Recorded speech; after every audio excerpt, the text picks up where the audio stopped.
The 951st edition of the MMA Gambling Podcast on the Sports Gambling Podcast Network is brought to you by Underdog. Underdog is picking up new customers. Play just $5 and get $100 in bonus funds when you sign up with promo code MMA SGPN.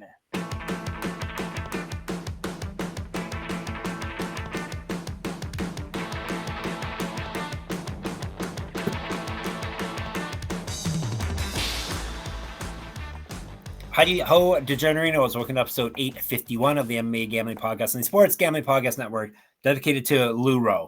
If you know, you know. I wonder if anyone knows who that is. So we'll see. Hit me up if you know who Leroy is without Googling it. I am still Baby Goose, Jeff Fox. I'm going to get a new nickname eventually, I'm sure. That is Daniel Gumby Reeland. Today is the other half. I know the hotly anticipated other half of our UFC fight night, Bonfim versus Brown breakdown. It does not matter if the fight card is good. We can still make money on it regardless. So it's UFC fight night. No, UFC Vegas 111 is what it's called. So we sat through 111 Apex cards. That means Gumby. Good. I think we've broken them all down. Yeah. Yeah. Well, we started right about in the pandemic. Yeah. Right. Yeah. We probably started right when they were doing these. So yeah, hooray for us and hooray for we were there for Fight Island 1. Yes, we were, weren't we? Oh, the good old days, right? All right. So yesterday, we mostly agreed on the fights. So a lot of decent lines on the prelim portion. Any interest in any of these matchups? Any lines that surprised you? Can I tell you about a line that surprises me that I looked up from yesterday? So if you guys listened to yesterday's show, first of all, thank you. And second of all, if you haven't, go back and listen. That's nice. But on that show, I mentioned that I kind of liked the idea of betting Tisha Pennington versus Denise Gomes to go to a split or majority decision. Do you want to guess? Do you want to guess what the books have that lined at right now? It calling should be super high, but I'm guessing it's not as high as it should. I plus 350, but it's probably. Oh, you nailed it. That number came into my head. Wow, that's crazy. Right?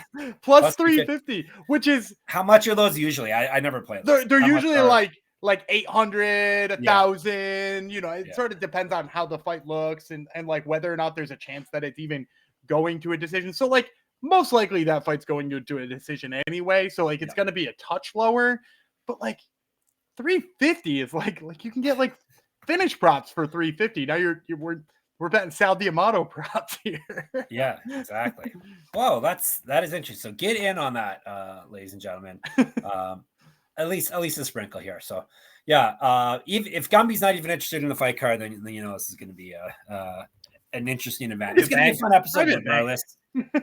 Yeah, that's what Dana White says. You don't know. You haven't watched it yet. He doesn't get that. That's not what people aren't complaining about whether the fights are fun. They're complaining about meaningful fights. But anyhow, let's dive into it. After I remind you, college basketball has tipped off. So make sure to subscribe to the College Experience to catch their daily podcasts and download the SGPN app for free college basketball picks.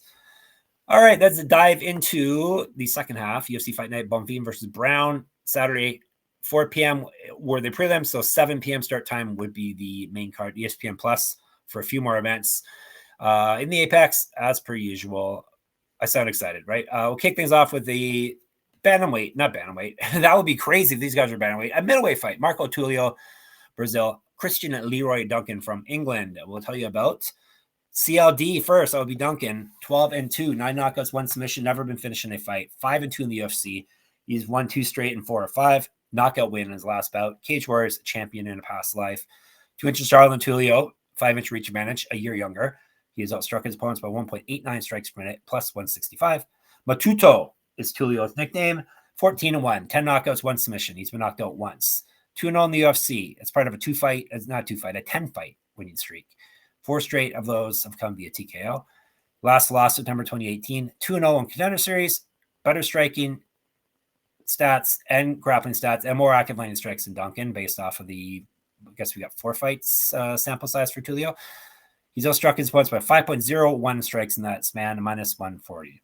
I'm going to go dog right out the gate here. CLD, kind of like him. I know Tulio is kind of flashy. He does spinning stuff. He's super explosive. But yeah, the level of competition is insanely different between these two. Duncan has fought way better people even before he entered the UFC.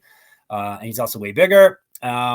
and I think he can hang on the feet. This is more than likely he's going to stay on the feet. So both these guys like to strike. I'll take the dog here. CLD. Yeah, I don't think he can hang with him on the feet. I think you're not a big fan of him, though, are you? I think a really good indicator that he can't hang with him on the feet is how good Marco Tulio looked against Yusuf Belagori, who in retrospect, that's a wild win. I know you were talking about the strength of schedule being particularly good for CLD, but like the Contender Series fight that didn't impress Dana White was outstriking Yusuf look at how good that dude's looked since coming to the UFC, right? His debut fight the other day was insane. He looked like he couldn't be touched on the feet, and Tulio handled him pretty easily. The other thing is I just think we've seen enough of CLD against guys who like are also good strikers to know that like he's not going to outstrike good strikers. Like he does a perfectly good job of being the technical approach guy against guys who aren't the technical approach guy. But like, look when he fought, what was it, Armin Petrosian?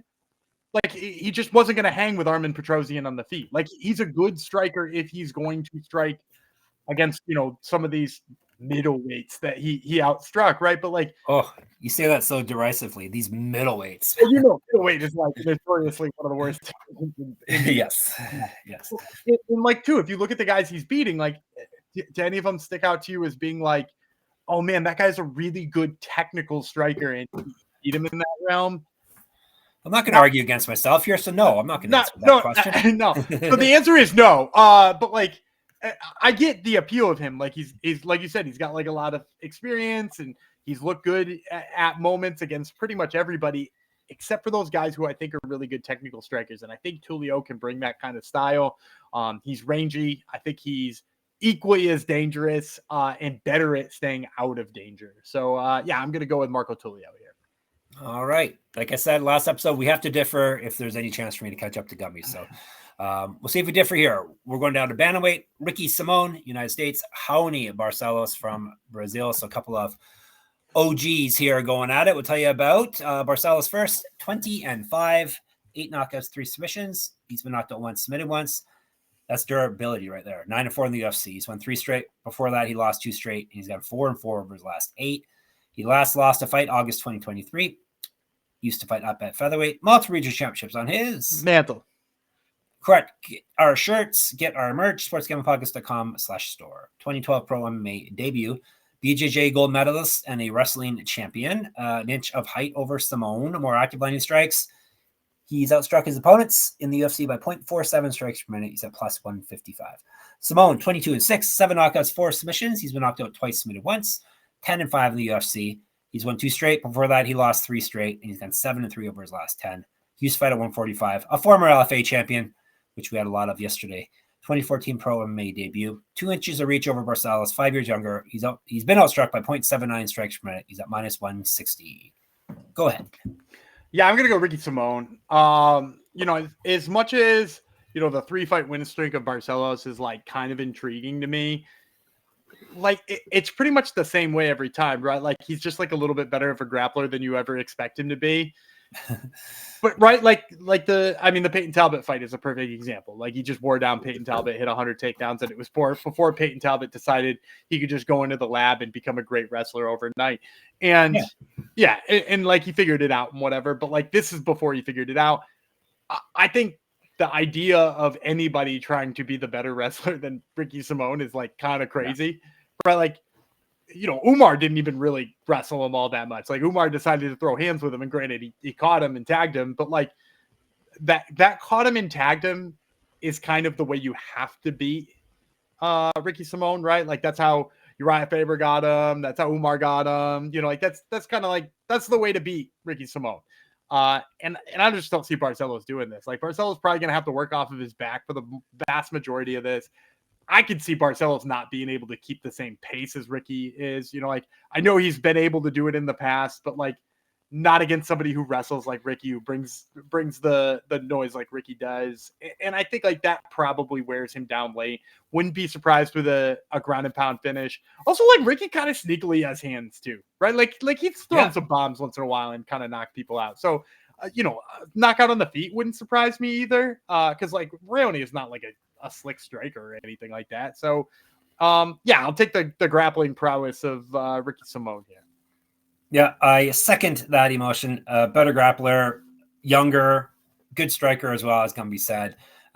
Just probably more dangerous overall in my books, and he's going to be more physical in this fight too, which I think is going to be a key factor here. So not going to get bullied around for sure. So Ricky Simón is the pick. Before we get you some more winning picks, reminder that we're brought to you by mybookie.ag. MyBookie is your place to bet on football and everything else.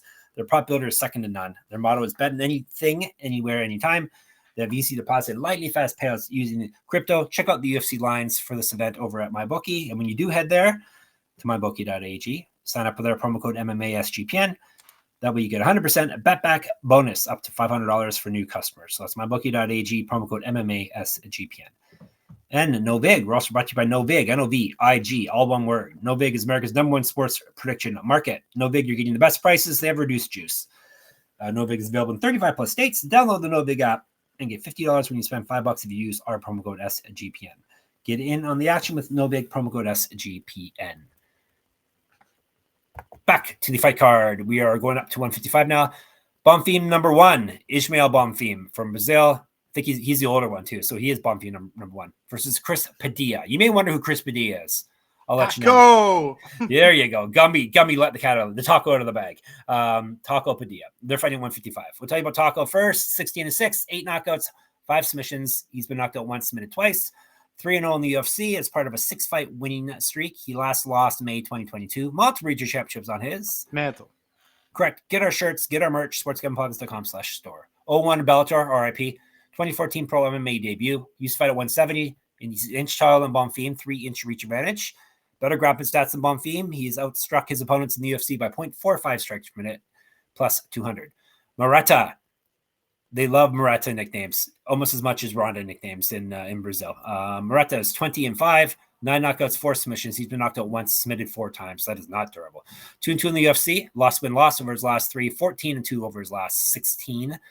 TKO loss in his last bout. 1-0 on Contender Series. He's a regional champ. He's fought at 135, 145, 170. 2011 Pro MMA debut. Better striking stats and more active landing strikes than Padilla. He's outstruck his one, so at 2.63 strikes per minute. He's at minus 182. I'm going to go dog again here. I'm taking Taco. Better grappler, which you don't say often about a Bonfim, but I guess this is the lesser of the Bonfims. He's not quite as good of a grappler. I like his length. I like the momentum he's on. He's on a nice roll. He's not fought the competition that Bonfim has. Bonfim's better on the feet, but I still think Padilla is worthy of a splash here at twice my money. So give me Taco. I'm going Taco Padilla too. Yes. I'm kind of surprised you are. Yeah, I am too. But the piece for me, you mentioned, I won't go as far as to say he's better than Bonfim on the ground, and I won't even go as far to say he's better than Bonfim on the feet. I think he actually might be worse in both places, but he's more dangerous everywhere. And that's slowly becoming the thing that I kind of have trouble with maybe both Bonfims for that matter, is that as we've seen them progress, they went from being on the regional scene dudes who are like, man, these guys could finish you at any point in time. And then it's turned into these guys probably won't finish you at any time, and it's cost him fights too. It cost him the Salikhov fight. It cost him the fight. Well, I guess, but he never really had any chance with Benoit Saint Denis. But like the Salikhov fight is like a great example of just like he let him hang around in that fight without going after him. And the thing about Padilla is like Padilla will find a way to get you out of there. Like what was it? Rong Zhu that he hit with that elbow that just immediately shut his whole eye. And they had to stop the fight. Like, cause that's just how dangerous Taco is all the time. So, whether it's on the ground or on the feet or in transition between the two of them, Taco Padilla is just like dangerous all the time. And I will take that danger here against a guy who I think kind of gets a little bit complacent from time to time. So give me Taco Padilla. All right, give us all the danger here. I guess it's good. Yeah, it's fine. I guess it's good that the Gumby's agreeing with me. Or I can't get catch up on you though, but nonetheless, we are moving up to 170 now. Muslim Salikhov from Russia. Uroš Medić from Serbia. 3 5-minute rounds, 170. We'll tell you about the king of Kung Fu. That would be Salikhov. 22-5, 15 knockouts, 2 submissions. He's been knocked out twice, submitted twice. 9-4 in the UFC. He's won 3 straight and 4 of 6. 2 straight wins via KO. Used to fight at 185, 2011 pro MMA debut. Gold medalist in Sanda as a Olympic participation sport. Muay Thai champion as well. Better grappling stats than Medić. He has outstruck his opponents in the UFC by 0.47 strikes per minute. He's at plus 175. The Dr. Medić. Dr. Medic sounds better, but on paper it looks like Medic. 11-3, 9 knockouts, 2 submissions. So he's finished everyone. He's been knocked out once, submitted twice. So he owes his rounds, definitely. 5-3 in the UFC. Lost win over his last 4. 4-2 over his last 6. He won his last bout via KO. Fought at 185 and 155. Won no contender series. 2 inches taller, an inch of reach over Salikhov, 9 years younger, a more active landing strikes. He's outstruck his opponents by almost 2 strikes a minute. 1.97 is the number, minus 167. Man, I went back and forth on this one, but I'm going to go Uroš Medić. Salikhov's really dangerous all the time. He's also really chinny all the time. And kind of this. He's only been knocked out twice, but yeah, I know what you're saying though. But kind of by guys who you wouldn't expect to be knocked out, right? Like Li Jingliang, I remember getting him. I remember watching that fight and just being like, really? That's the strike that got you? And it's like, it's been too recently too, right? Like the other knockouts not that long ago either. And again, I want to say it was somebody who you were like, maybe wouldn't expect, but he's kind of a little bit chinny. Uroš Medić is kind of a little bit chinny. And I was like, maybe you could find a way for Salikhov to find that early strike. But I think what it comes down to is just like, Medić is just way cleaner with his boxing. Who is the combination I just watched? Oh, was it Tim Means that Medić knocked out? And I just watched that combo. It's like such a filthy like slip and rip. And like that's kind of what it boils down to. Like I know that Salikhov is going to throw a bunch of weird spinning back kicks and probably be tired. And probably tired in like 4 minutes too. But like both of them are going to be super dangerous early. I'll take the guy who I think is just like a little bit better boxer. Because I think both of them could get knocked out anytime. The real play on this one, I know this isn't what we do on the show. We just say who we would take on the money line all the time. No, go right ahead. The real play is under 1.5. Right? Like somebody's going to sleep. They're going to sleep in the first 7.5 minutes. The real play is under 1.5. I see it right now for negative 160. It's better than any of the money line pieces you could get. I'm going to go with Salikhov. Why not? Right? They're going to throw down.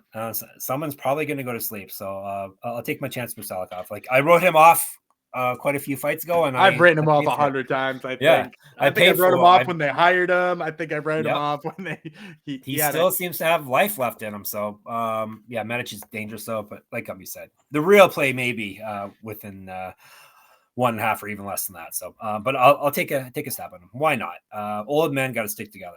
All right. Before we get to the last 2 plays here, Underdog. Underdog is your home for pick'em entries where you can win up to 5,000 times your play. Gumby probably has a play for you right now. I have a feeling. Yeah, there's only one basketball game tonight here on Thursday, and it's the Clippers versus Jeff's Phoenix Suns here. And I'm going to go with the higher than on Ivica Zubac's rebounds.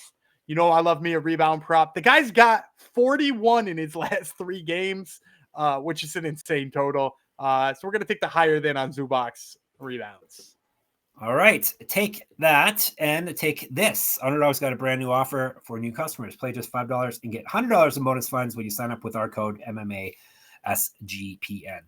And Rhythm, RITHMM. Rhythm is crushing it in college football, NFL, and now just added the NBA. Rhythm is also giving away weekly cash prizes just for tracking your bets in the app. Track 5 bets of the same type from any model you build, and you can win $1,000. Gumby, a play, please. Yeah, I won't hate on your Suns here. Instead, I'll kick it over to football, and I'll take the Denver Broncos Thursday night football, laying 9.5 at the Raiders' feet. I think they cover that 9.5. Raiders aren't good. Broncos seem to be, depending on how Bo Nix is playing that day, good. So I'll take Bo Nix and the Denver Broncos. All right. See if Rhythm agrees with Gumby. You can do that with a promo code SGPN25 when you download the Rhythm app, RITHMM. That way you get 25% off your first month. So download Rhythm, RITHMM, use promo code SGPN25, and you will be set. 2 fights to go. Co-main event, of course. Matt Schnell versus Joseph Morales, both the United States. They are fighting at 125. So I'll be flyweight. Tell you about Danger Matt Schnell, 17-9 with 1 no contest, 2 knockouts, 9 submissions. He's been knocked out 5 times, submitted 3 times. 7-7 with 1 no contest in the UFC. He's gone 1-3 over his last 4, 2-4 over his last 6. He won his last bout.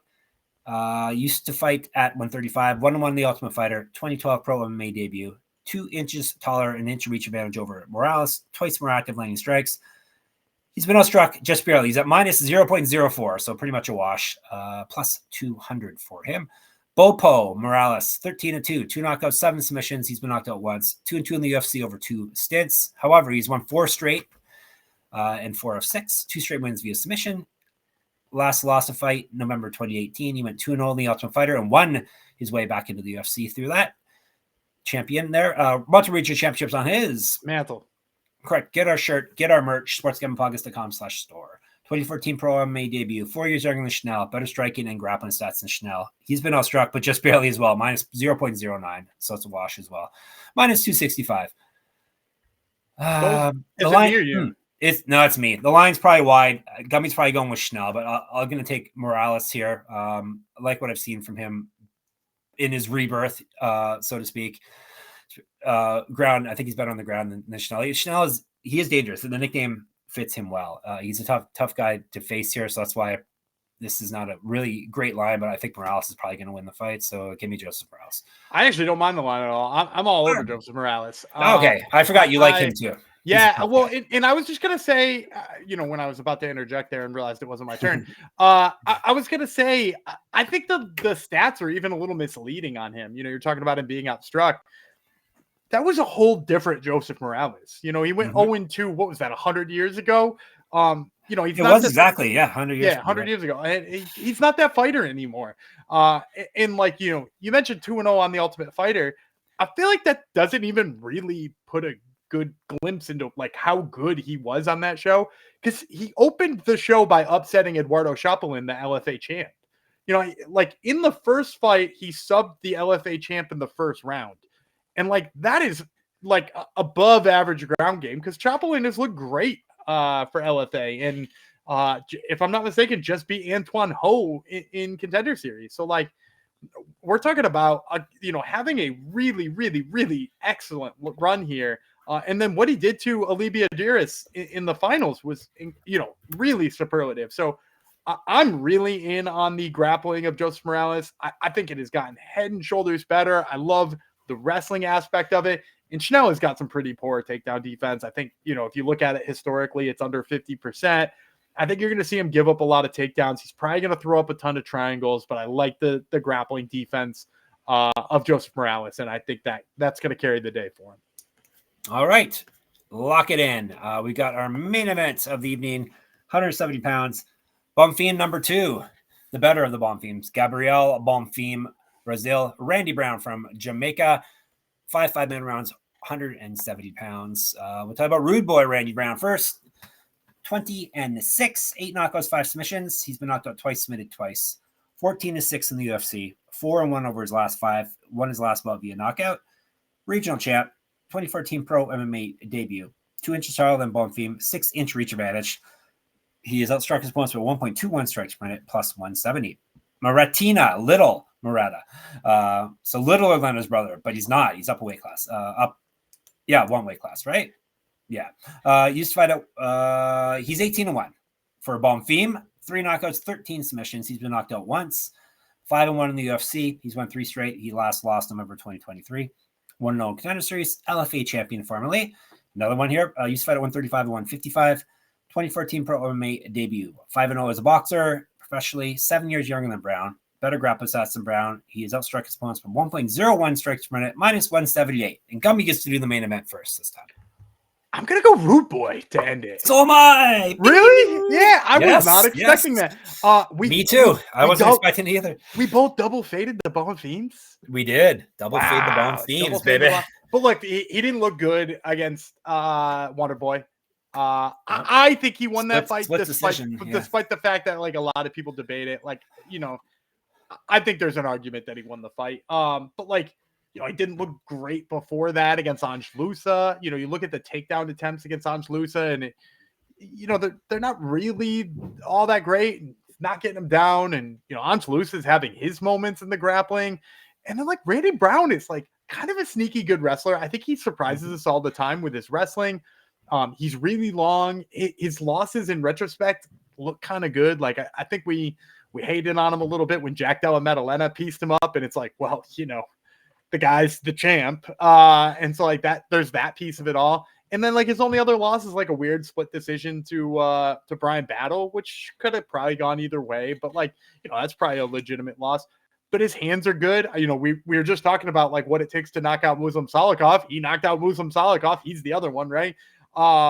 With like some pretty sharp striking. I think Randy Brown is kind of chronically underrated here. And I think Bonfim, and again, we've sort of seen that, the same thing I mentioned with Ismael is we've sort of seen that just getting too comfortable with where he's at.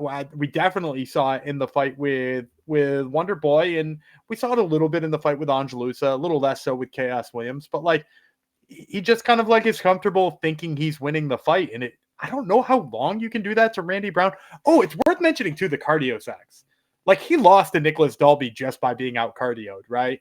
Yeah. If I'm remembering that correctly, he got TKO'd by Nick Dalby just basically by being tired. Like now you're going to fight 5 rounds with a guy who's longer and taller and is going to make you chase. Man, I'd like to see it. Yeah. I'm taking Rude Boy, as I said, as well. More dangerous, better and more dangerous on the feet with the 6-inch reach advantage, and solid wrestler.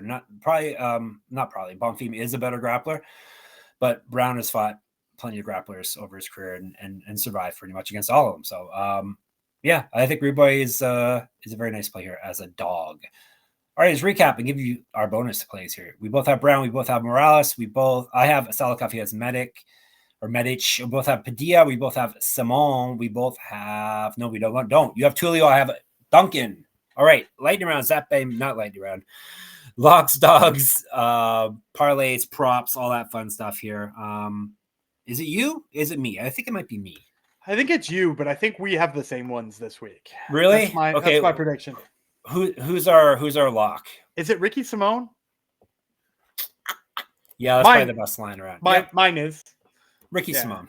I like that. It's probably the best line for a favorite that I like here. So yeah. Do you know my dog? Yeah, is it Randy Brown? It was going to be Randy Brown, but I think would Taco Padilla. Yeah, I'll take Taco Padilla because I've already written about Randy Brown. I actually wrote down Taco Padilla for you, but then Taco Padilla plus 200. I changed my mind when I saw how excited you were about Randy Brown. I'm going to go Randy Brown. Okay. So we'll differ on that one. I'll take Randy Brown. You take Taco Padilla. We'll be the same on Ricky. And you know my prop play too? For real? No, probably not. You can surprise me on that one. Denise Gomes via decision plus 112. That fight is going. I had that down before we even did yesterday's episode. So by split decision, maybe dig for a split decision. If you want to make it even more difficult and like get plus 350 and then go right ahead. But yeah, you probably get better than 350 if you pick somebody specific on the split too. Oh, that's true. You probably get better. Who you got? I'm gonna go nuts. You ready for this? I'm gonna take Max Jimenez by submission. I love his submission game. Granted, he is getting a lot of TKOs since he made the crossover to MMA, but it's like the shots are going to be there. Maybe he grabs a guillotine on the 19th shot from Josh Hoke. Him by sub is plus 1,000. I don't know why it's plus 1,000. That's for crazy. A guy who's that good, who subbed Orlando Sanchez. You're gonna give me him at plus 1,000. Yeah, I'm gonna take that. That's 10-1 right there.